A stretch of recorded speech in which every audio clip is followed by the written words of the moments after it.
tidak dikatakan peraturan kelas? Siapa yang bisa menjawab kenapa harus keyakinan kelas? Silahkan, Tommy.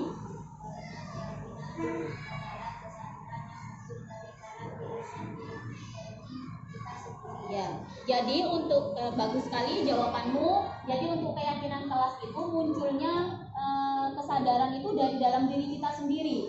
Nah, jadi keyakinan itu penting untuk kita laksanakan. Keyakinan kelas itu ada manfaatnya. Menurut kalian apa manfaat atau tujuan dibentuknya keyakinan kelas? Ada yang tahu? Ya, silakan. Yaitu contoh perbuatannya, manfaat dari keyakinan kelas. Ya, silakan, Anis. Supaya kelasnya aman dan nyaman. Bagus sekali. Jadi kenapa hari ini kita bentuk keyakinan kelas? Supaya kelas kita kedepannya itu bisa terbentuk kelas dan aman dan nyaman selama pembelajaran. Jadi untuk hari ini kita buat, jangan terlalu banyak, kita buat 4 keyakinan kelas yang harus yang kita sepakati bersama. Kita tulis apa saja yang menurut kalian perilaku yang sesuai dengan keyakinan kelas supaya kelas kita aman, nyaman ketika pembelajaran. Nah, sekarang kalian tentukan 4 keyakinan kelas. Menurut kalian apa saja 4 keyakinan kelas yang harus kita terapkan selama pembelajaran? Ada yang tahu? Ya, silakan. Beriman kepada Allah. Bagus sekali jawabanmu. Silakan ditulis di papan. Keyakinan kelas beriman kepada Allah.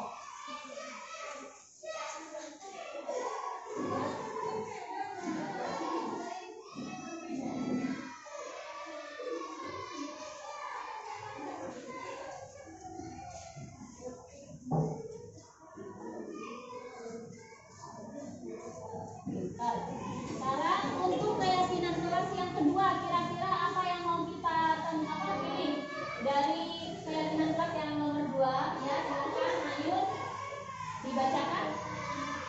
Apa? Berakhlakul karimah. Bagus sekali jawabannya. Silakan ditulis ke depan. Berakhlakul karimah.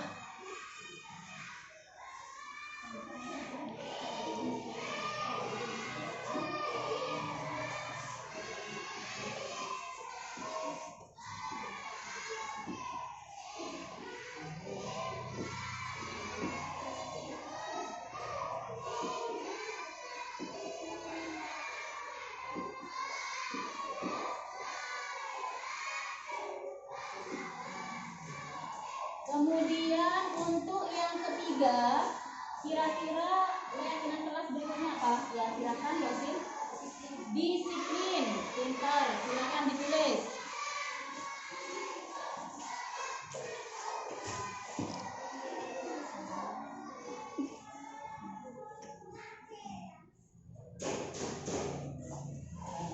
Selanjutnya, keyakinan kelas yang terakhir, kira-kira apa ya yang akan kita lakukan untuk keyakinan kelas yang nomor 4? Ini apa yang kita tentukan ya? Menjaga kebersihan kelas. Semuanya setuju menjaga kebersihan kelas? Ya, silakan ditulis kita masih menjaga kebersihan kelas.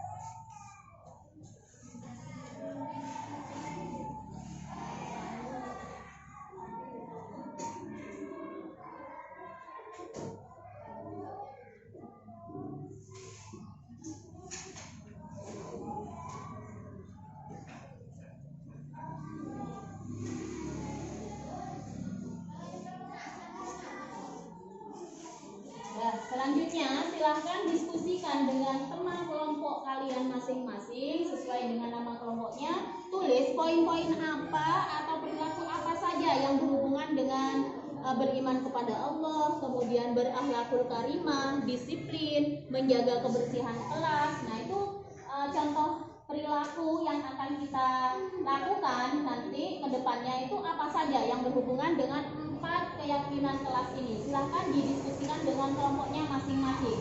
Ditulis.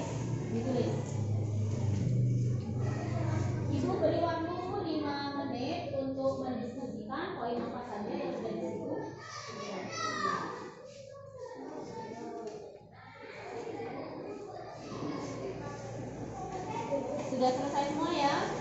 Nah, sekarang selanjutnya kita bahas satu persatu contoh perilaku yang berhubungan dengan beriman kepada Allah. Siapa yang bisa menjawab ya? Silakan, nama kelompoknya disebut dulu apa aja.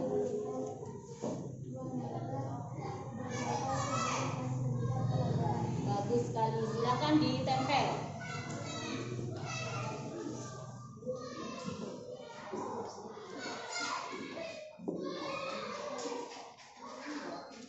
Berdoa sebelum dan sesudah pelajaran. Kemudian sikap apa saja yang ada kaitannya dengan beriman kepada Allah? Ya, silakan sebut nama kelompoknya. Jawabannya apa? Sholat berjamaah. Sholat berjamaah, bagus. Silakan ditempel.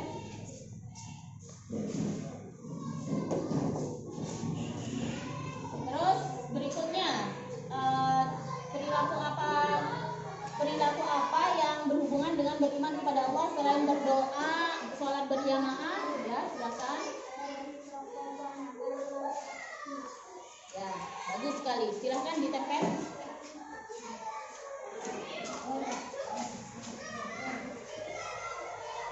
Ini sudah ada 3 kitab keyakinan kelas beriman kepada Allah, kemudian contoh sikapnya sudah ditentukan oleh teman kalian berdasarkan hasil diskusi. Berikutnya yang berakhir kalimat.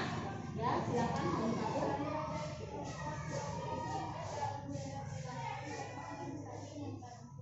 Bagus, silakan ditempel jawabannya.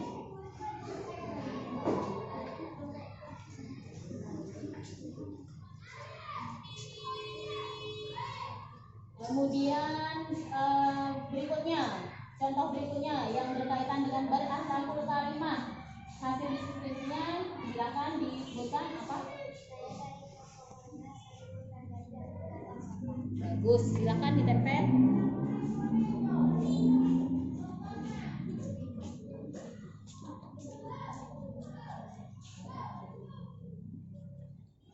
Kemudian selanjutnya ya, perilaku yang ketiga, Amel.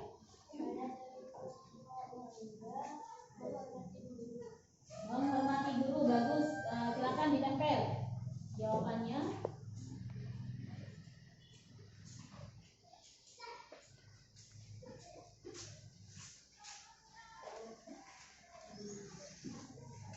Keyakinan kelas yang ketiga yaitu disiplin. Contoh sikapnya, silakan hasil diskusinya dibacakan ya, Muhammad. Disiplin masuk kelas. Bagus. Silakan ditempel.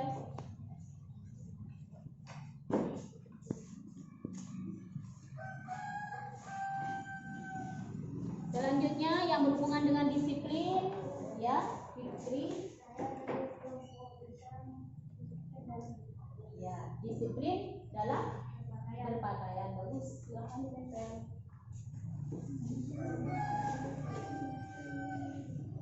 Ya, yang terakhir Pak ya. Bagus, silakan ditempel.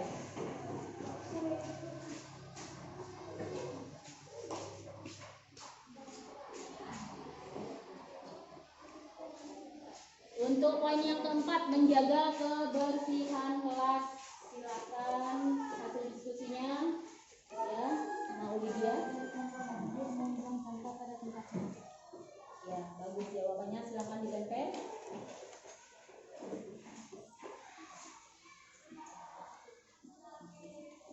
Berikutnya menjaga kebersihan kelas ya, Stella. Melaksanakan tugas kelas. Ya, silakan ditempel.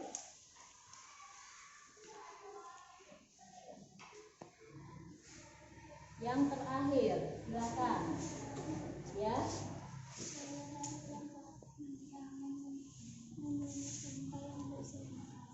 Silakan ditempel.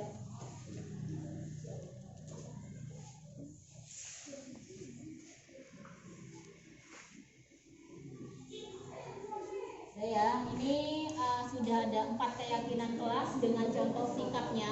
Ibu bacakan, nanti setelah Ibu bacakan, kalian ada masukan ataupun ragu ataupun setuju dengan semua keyakinan kelas yang sudah kita tentukan bersama, silahkan utarakan pendapat kalian setelah Ibu jelaskan. Di sini beriman kepada Allah. Jadi ada 4 keyakinan kelas. Beriman kepada Allah yaitu berdoa sebelum dan sesudah pelajaran. Jadi ketika kalian masuk, sudah waktunya masuk, kemudian kalian berdoa dulu sebelum dan setelah pelajaran. Jadi kenapa berdoa? Karena dengan doa semuanya pembelajaran kita bisa menjadi lancar dan kita berharap kepada Allah agar ilmu yang kita pelajari itu bisa bermanfaat. Kemudian yang kedua, sholat berjamaah. Ketika waktunya sholat, misalnya waktunya memasuki sholat duhur, nah itu kalian sholatnya harus tepat waktu. Jadi, setelah jam pulang, waktu sholat sudah tiba, kalian harus segera sholat. Kemudian sholat tepat waktu sesuai dengan waktunya. Kemudian sholat berjamaah. Nah itu kita usahakan semaksimal mungkin ikut sholat berjamaah. Kenapa harus sholat berjamaah? Alasannya kenapa? Kenapa harus berjamaah? Kenapa tidak sholat sendirian? Kenapa alasannya? Karena apa? Sholat berjamaah itu apa? Manfaat sholat berjamaah? Pahalanya lebih banyak daripada sholat yang dikerjakan sendirian. Kemudian yang kedua, keyakinan kelas yang kedua yaitu berakhlakul karimah. Contoh sikapnya yaitu tidak membeda-bedakan teman dan saling membantu. Jadi ketika di dalam kelas ada temannya yang ada kesulitan membutuhkan bantuan kalian, asalkan jangan bantuan saya bersifat yang dilarang, misalnya saling mencontek, dibantu jawabannya, tidak boleh seperti itu. Ini kesulitan dalam hal misalnya terjatuh, ada temannya yang terjatuh terus kalian bantu, jadi saling membantu dalam hal kebaikan. Terus tidak membeda-bedakan teman, baik yang kaya, miskin, jelek ataupun saya ganteng, yang cantik, semuanya berteman, tidak boleh saling menghina ataupun saling bermusuhan. Saling menghargai dan berkata sopan, tidak boleh membuli temannya. Tentang sikap temannya sejelek apapun tidak boleh dibuli atau dihina. Dan menghormati guru. Menghormati guru itu dalam arti ketika guru menjelaskan pelajaran, kalian sikapnya harus mendengarkan, menyimak, dan memahami apa yang guru sampaikan. Disiplin di sini adalah disiplin masuk kelas. Nah, pada waktu jam masuk kira-kira pukul berapa di sekolah kita masuk kelasnya? 7.30. Jadi ketika kalian 7.30 sudah berada di dalam kelas, berangkatnya sebelum jam 7.30 harus sudah berada di area sekolah agar tidak terlambat. Disiplin dalam berpakaian. Disiplin dalam berpakaian dalam arti harus berseragam lengkap, mulai dari topi, dasi, kalau waktunya berpakaian merah putih, terus sepatu harus hitam, pakai kaos kaki, pakai sabuk alma mater, itu harus lengkap dari atas sampai bawah. Kemudian di sini disiplin mengumpulkan tugas. Ketika tugas sudah selesai harus tepat waktu mengerjakan tugasnya, tidak boleh ditunda besok atau lusa. Hari ini harus dikumpulkan waktu kompolakin semakin, tidak boleh ditunda-tunda. Itu arti disiplin dalam mengumpulkan tugas. Dan yang terakhir, menjaga kebersihan kelas. Contoh sikapnya itu membuang sampah pada tempatnya. Jadi ketika kalian jajan ataupun membeli snack, sampah yang kalian hasilkan harus dibuang ke tempat sampah, tidak boleh di meja dan lain sebagainya, tidak boleh.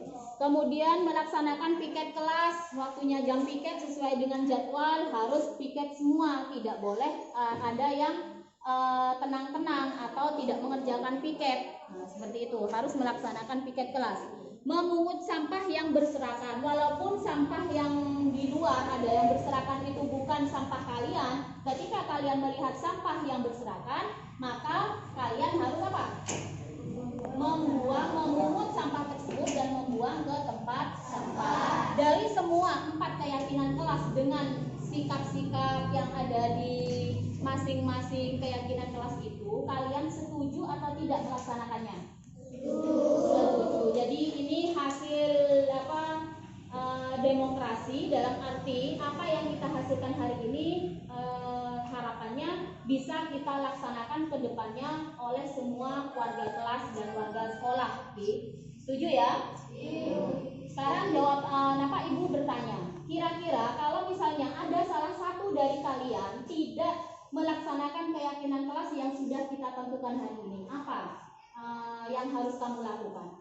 Ya, Zalfa, silakan. Kalau ada yang melanggar keyakinan kelas, harus bersedia melakukan perbaikan. Bagus sekali jawabannya, yaitu harus bersedia melakukan perbaikan sikap. Misal si Adi misalnya ya, si Adi melanggar keyakinan kelas, yaitu datang terlambat, berarti melanggar keyakinan kelas, yaitu disiplin dalam apa? Dalam hal waktu, tidak tepat waktu, terlambat datangnya. Jadi si Adi harus bersedia memperbaiki sikapnya dengan melaksanakan segitiga restitusi. Pelaksanaan segitiga restitusi nanti akan Ibu terapkan mulai hari ini supaya kalian bisa berubah ke arah yang lebih baik lagi dan tidak melanggar apa yang sudah kita yakini bersama atau sepakati bersama.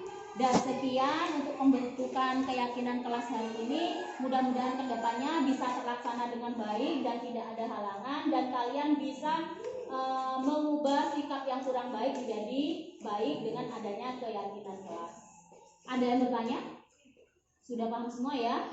Dan kalau sudah paham semua, Ibu akhiri. Mudah-mudahan bermanfaat. Sebelum kita akhiri, kita berdoa bersama terlebih dahulu. Silakan dipimpin.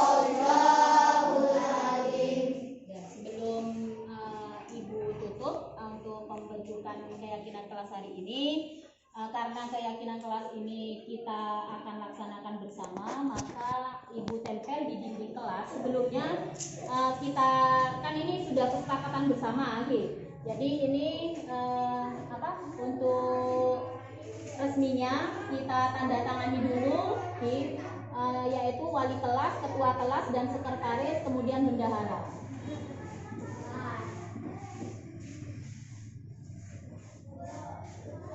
Silakan ketua kelasnya tanda tangan di sini, Zalfa.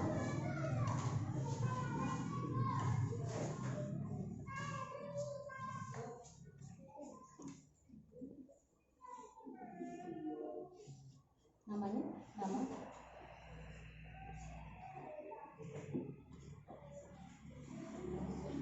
Sekretaris?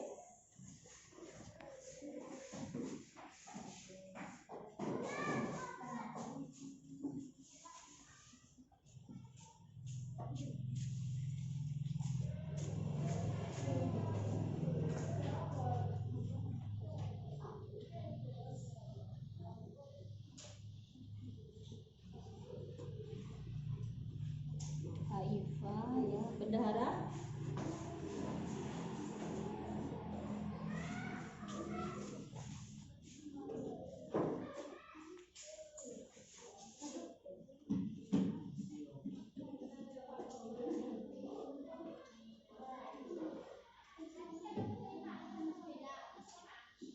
Ya, semua pengurus termasuk Ibu sebagai wali kelasnya sudah tanda tangan, berarti ini sudah diresmikan untuk kita jadikan keyakinan kelas pada waktu semester 2, dan mudah-mudahan bisa terlaksana dengan baik tanpa halangan apapun. Sekian apa yang bisa Ibu sampaikan. Wassalamualaikum warahmatullahi wabarakatuh. Waalaikumsalam warahmatullahi wabarakatuh. Assalamualaikum warahmatullahi wabarakatuh. Baiklah, ibu guru semuanya, sebelum kita mulai sesi berbagi ini, kita berdoa dulu. Mudah-mudahan apa yang kita sosialisasikan hari ini bisa berjalan dengan lancar dan bisa kita ambil manfaatnya. Berdoa mulai.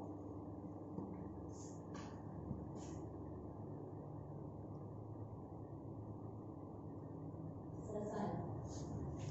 Pada sesi berbagi ini, kenapa ada sesi berbagi di program guru penggerak yang saya ikuti, itu ada tugas sesi berbagi di mana tugas tersebut apa yang saya pelajari di guru penggerak itu disampaikan kepada rekan-rekan semuanya. Apabila rekan-rekan bisa mengambil manfaatnya dan dipraktekkan dalam mengajar tiap harinya. Kemudian untuk materi yang akan saya sampaikan hari ini, sebenarnya saya berdiri di sini bukan untuk menggurui, tapi ingin berbagi apa yang ada di materi guru penggerak. Untuk materi yang pertama yang saya pelajari yaitu filosofi KHD. Filosofi KHD ini sebenarnya harus memakai proyektor, karena proyektor di sekolah kita rusak, jadi kita adakan seadanya saja, tidak ada rotan apapun, jadi istilahnya seperti itu. Jadi di sini pertama di awal modul 1 saya mempelajari filosofi KHD, di mana di filosofi KHD tersebut kita itu sebagai guru diumpamakan sebagai petani yang menanam benih tanaman. Jadi sekolah itu diibaratkan sebuah taman belajar, di mana taman belajar itu harus tercipta suasana yang menyenangkan dan merdeka belajar. Nah, cara untuk pelaksanaan merdeka belajar seperti apa? Di sini untuk filosofi KHD, karena kita sebagai petani, kita harusnya itu bisa bisa mengetahui apa saja yang dibutuhkan oleh tanaman yang kita tanam, sehingga apa yang kita berikan itu bisa bermanfaat untuk murid kita. Nah, kita sebagai guru tugasnya itu menuntun murid. Nah, menuntun murid sesuai dengan kodrat alam dan kodrat zaman murid kita masing-masing. Apa itu kodrat alam? Kodrat alam itu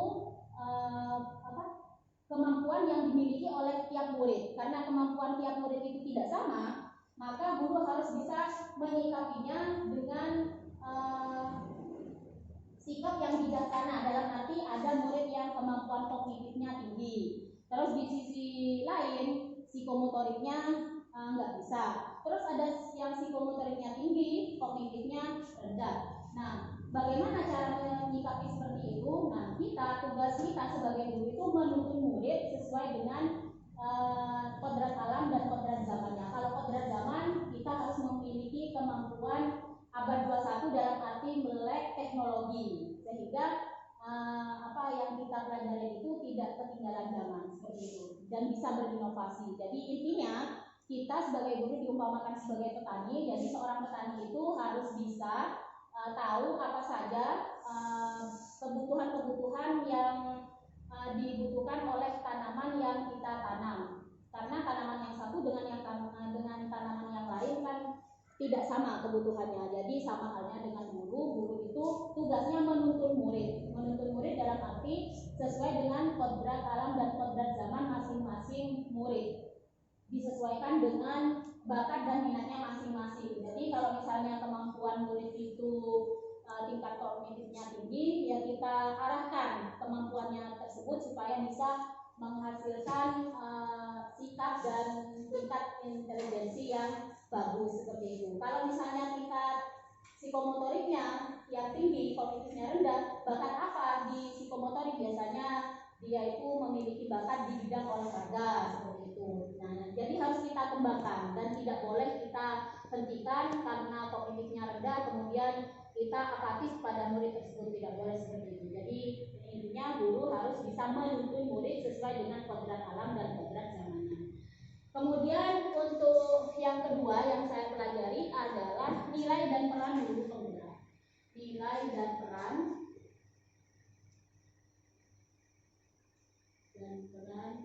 guru penggerak.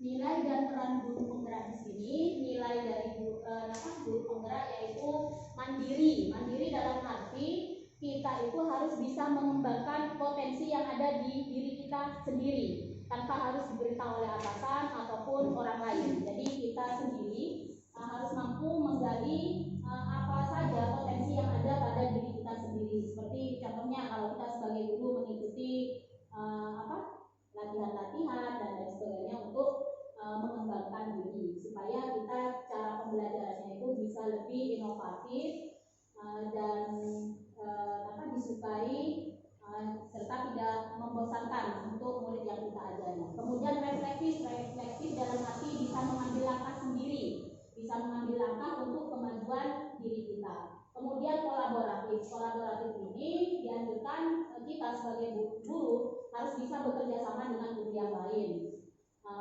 Walaupun ada beberapa tantangan ketika kita mengajak guru atau rekan sejawat, itu ada yang malas atau tidak ingin maju dan lain sebagainya. Itu tantangan bagi kita bagaimana cara kita mencari solusi supaya kita bisa berkolaborasi dalam hal yang positif. Kemudian inovatif dalam hal apa yang kita ajari itu bisa menemukan cara-cara atau metode pembelajaran yang lebih berinovasi lagi. Kemudian berpihak pada murid. Nilai dari guru penggerak itu harus berpihak pada murid. Contohnya seperti apa? Contohnya kita membuat RPP, yang mana RPP itu langkah-langkah pembelajarannya itu harus berpihak pada murid. Jadi murid yang aktif, bukan gurunya yang aktif, murid yang lebih aktif lagi, seperti itu. Kemudian peran guru penggerak di sini yaitu menjadi pemimpin pembelajaran, yaitu menjadi menuntun murid sesuai dengan kodrat alam dan zamannya dan lain sebagainya. Kemudian menggerakkan komunitas praktisi seperti KKG, apa yang kita pelajari entah itu di pelatihan atau dimanapun yang berhubungan dengan dunia pendidikan kita sampaikan di komunitas praktisi. Terus kemudian mendorong kolaborasi antar guru. Itu artinya kita harus mengadakan kerjasama antara guru yang satu dengan yang lainnya. Kemudian mampu mewujudkan kepemimpinan murid. Jadi guru di sini harus mempunyai keahlian supaya murid yang kita ajar itu mempunyai jiwa kepemimpinan sesuai dengan merdeka belajar. Kemudian yang berikutnya saya mempelajari visi guru penggerak.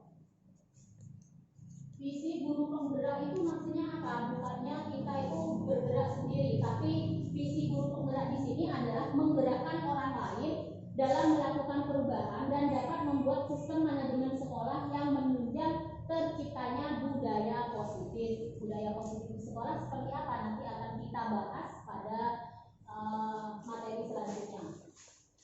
Dan yang berikutnya yaitu bagaimana cara menciptakan budaya positif.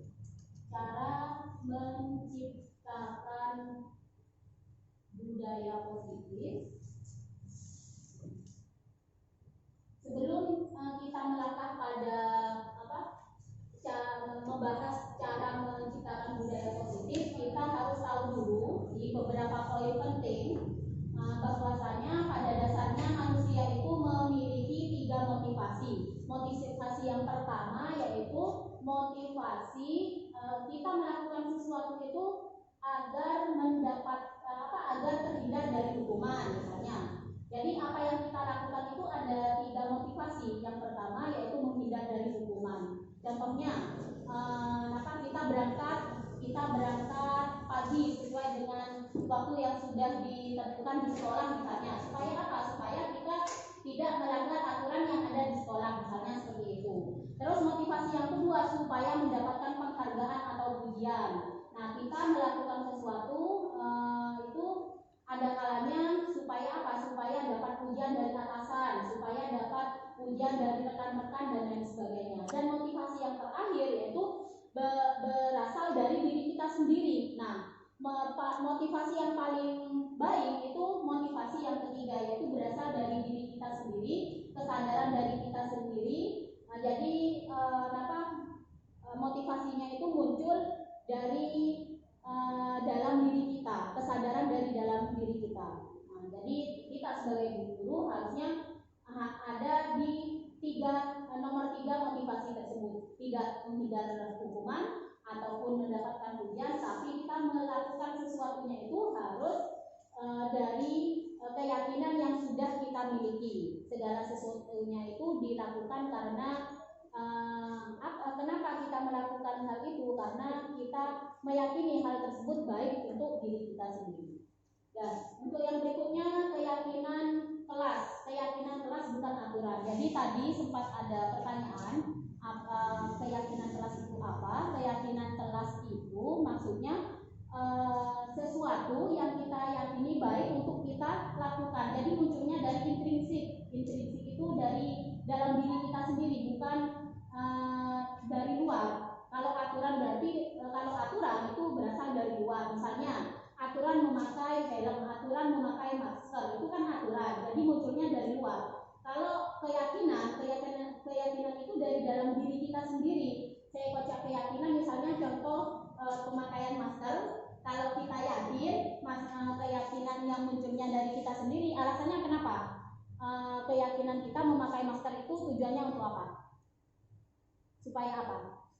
Supaya tidak menularkan penyakit, misalnya seperti itu, supaya diri kita tetap sehat. Kemudian keyakinan memakai helm, nah itu munculnya dari diri sendiri, sehingga walaupun tidak ada aturan, kita itu tetap memakai helm untuk apa? Untuk kepentingan keamanan dan keselamatan. Jadi bedanya aturan dan keyakinan itu seperti itu. Jadi kalau keyakinan itu munculnya dari kesadarannya dari diri sendiri, kalau aturan itu munculnya dari luar. Jadi sebaiknya kita ubah semua aturan yang ada di sekolah selama ini kan menggunakan kata aturan. Jadi alangkah baiknya kalau kita menggunakan keyakinan kelas, seperti itu, keyakinan kelas atau keyakinan sekolah. Jadi keyakinan itu nanti apa saja itu harus disepakati terlebih dahulu oleh warga sekolah, entah itu dari guru, kepala sekolah, ataupun dukungan dari wali murid, kemudian murid itu sendiri. Jadi terbentuknya keyakinan itu berdasarkan kesepakatan bersama. Kemudian selanjutnya kebutuhan dasar manusia. Di sini ada 5 kebutuhan dasar manusia. Yang pertama yaitu untuk bertahan hidup. Bertahan hidup. Bertahan hidup. Kemudian yang kedua yaitu kesenangan. Kesenangan. Yang ketiga cinta kasih. Cinta dan kasih sayang. Kemudian yang keempat kebebasan. Kebebasan. Dan yang terakhir penguasaan. Jadi kita rinci satu persatu di sini. Selama kita menghadapi murid di sekolah, menghadapi murid dengan beraneka ragam perilaku dan sikap mereka, entah itu menyenangkan ataupun tidak menyenangkan, itu ada 5 kebutuhan yang sebenarnya mereka lakukan. Jadi kita sebagai guru harus pandai mengidentifikasi kebutuhan apa yang dia itu harus miliki. Misalnya yang pertama bertahan hidup. Contoh kasusnya misalnya Doni ya, atau namanya Doni. Nah, Doni ini setiap harinya mengganggu temannya mengambil bekal makanan temannya. Nah, jadi dari sikap Doni ini sesungguhnya kan meresahkan bagi temannya ataupun gurunya. Nah, guru di sini penyelesaiannya harus mengidentifikasi terlebih dahulu 5 kebutuhan dasar manusia. Kalau kita tanyakan Doni itu mengambil bekal makanan itu karena apa? Misalnya jawaban dari Doni, karena saya lapar Bu, di rumah saya tidak dibawakan bekal oleh orang tua saya. Maka jawaban Doni yang seperti itu berarti kebutuhan yang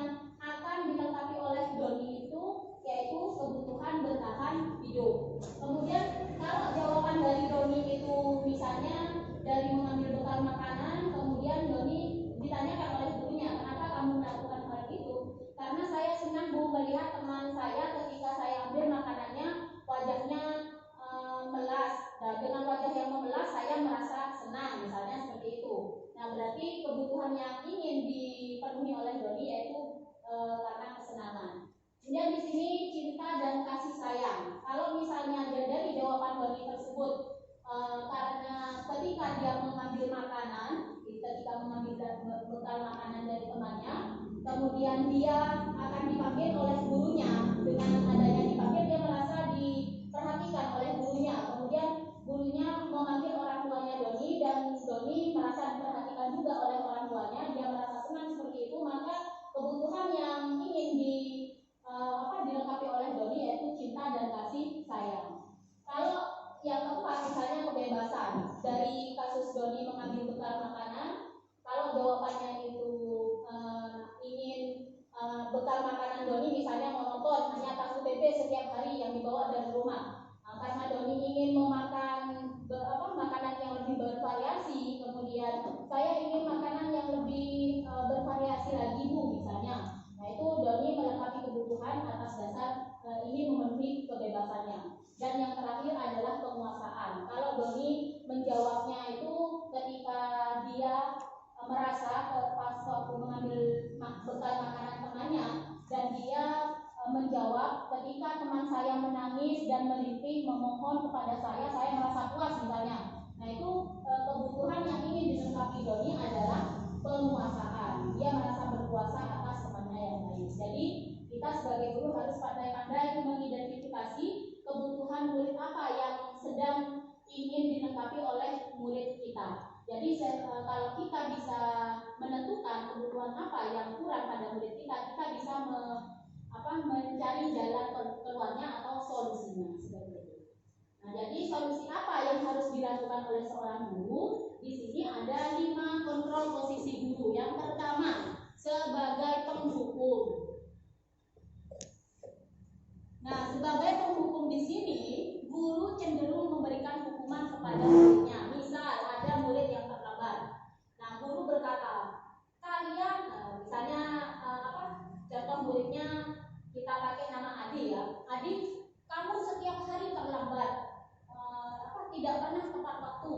Memang kamu itu anak yang pemalas, misalnya seperti itu. Nah, guru ini bertindak sebagai penghukum. Jadi akibat dari guru menjadi penghukum itu akan berdampak yang tidak baik bagi murid kita. Tidak baiknya kenapa? Dia tidak sadar, tidak akan merubah sikapnya, malah dia itu menjadi dendam di dalam hati. Bisa jadi dengan guru berkata seperti itu, gurunya dimusuhi dan lain sebagainya. Akibatnya seperti itu. Yang kedua yaitu membuat orang merasa bersalah. Nah, ini membuat orang merasa bersalah. Dari contoh kasus Adi yang datang terlambat, misalnya posisi guru sebagai pembuat orang merasa bersalah.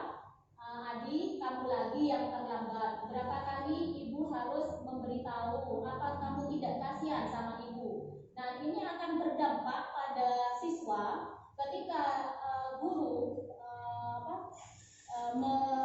berlaku sebagai pembuat orang merasa bersalah. Ini sebenarnya dampaknya lebih berat dari guru sebagai penghukum. Kenapa? Karena di sini posisinya murid merasa dia itu tidak berharga di kelasnya.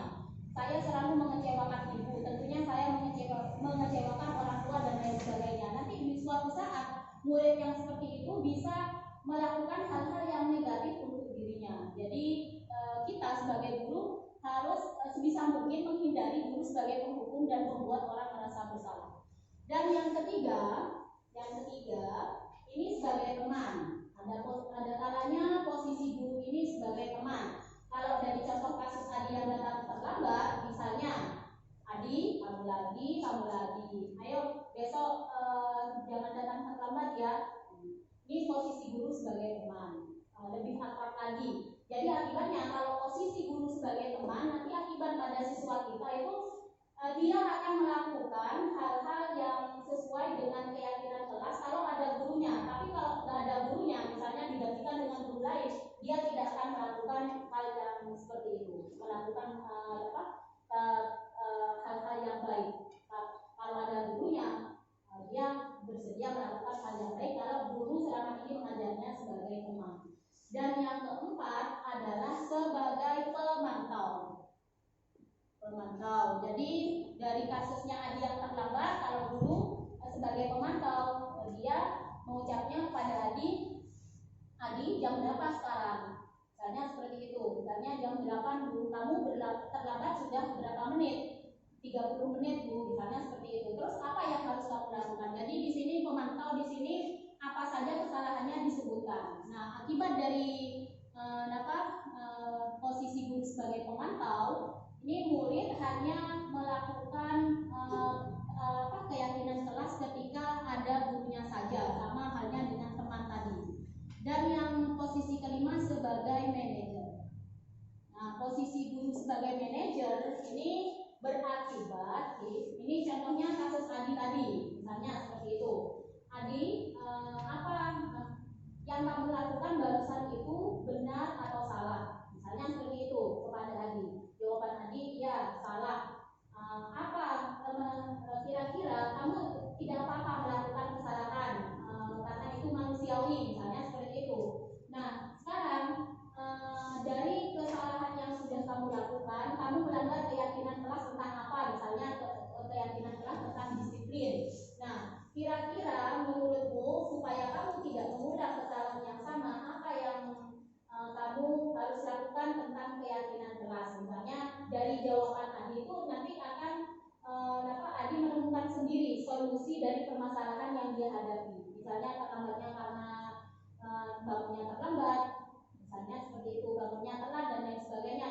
Nah, Adi akan menjawab, ya Bu, maaf, besok saya tidak akan terlambat lagi dan akan bangun lebih awal sehingga saya tidak kesiangan, misalnya seperti itu. Itu kalau posisi guru sebagai manajer. Jadi yang diharapkan di sini guru sebagai manajer, setidak-tidaknya sebagai pemantau untuk teman membuat orang merasa bersalah dan menghukum, hendaknya semaksimal mungkin kita hindari supaya kesadarannya itu berasal dari murid itu sendiri, seperti itu.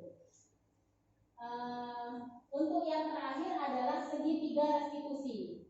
Segitiga restitusi. Jadi kaitannya tadi dengan menciptakan, bagaimana cara menciptakan budaya positif. Dari peran guru ini kita usahakan sebagai pemantau dan manajer.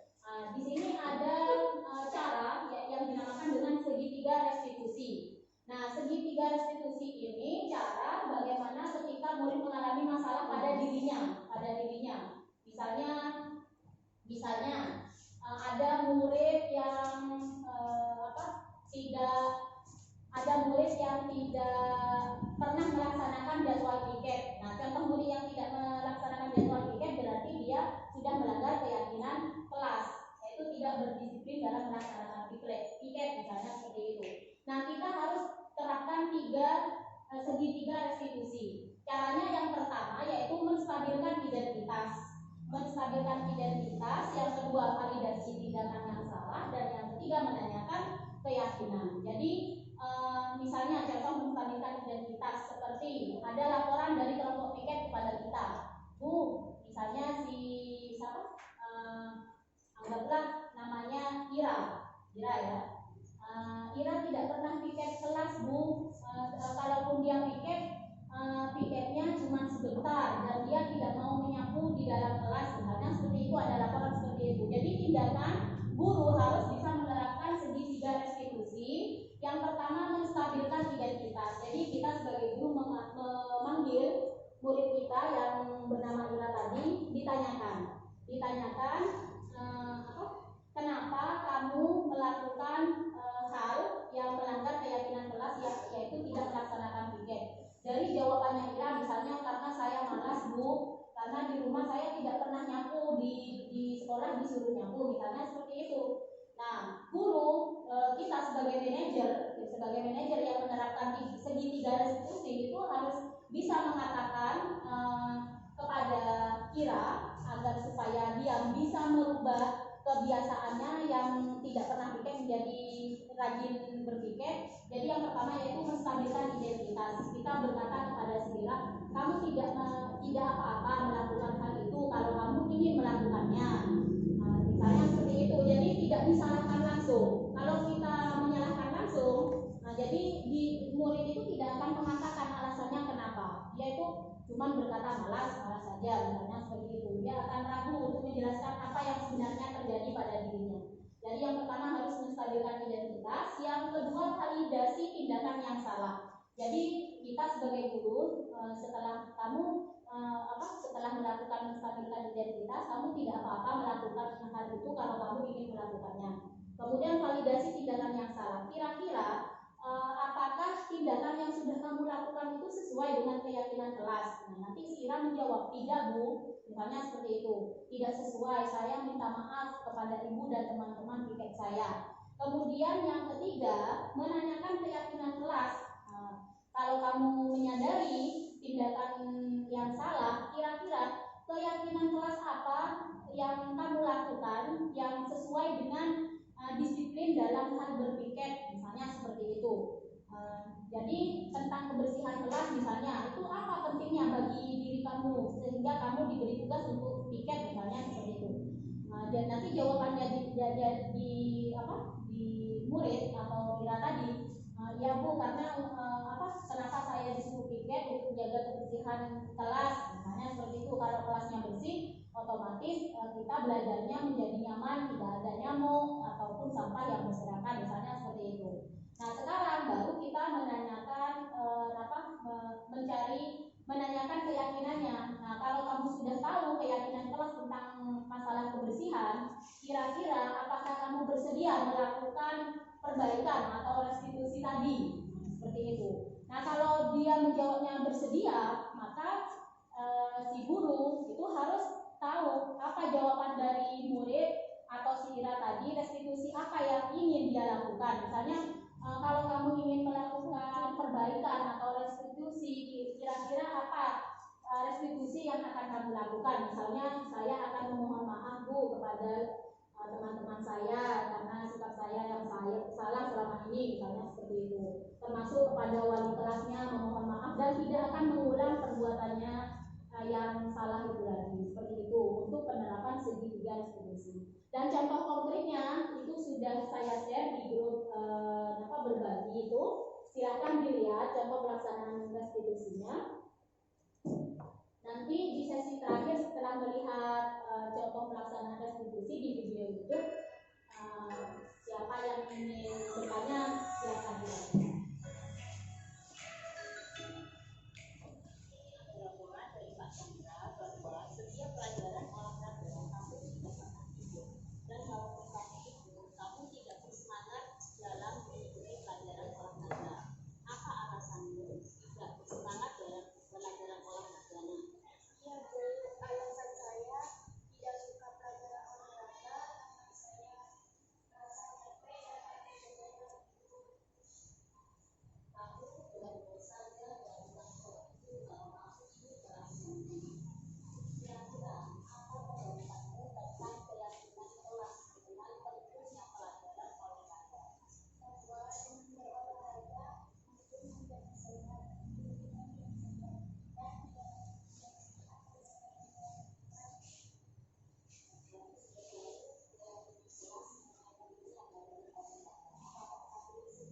Baiklah ibu-ibu, apa sudah selesai menonton hidupnya? Sudah. Kalau sudah selesai, kira-kira dari ibu-ibu sekalian barangkali ada yang ditanyakan tentang budaya positif, mewujudkan budaya positif di sekolah.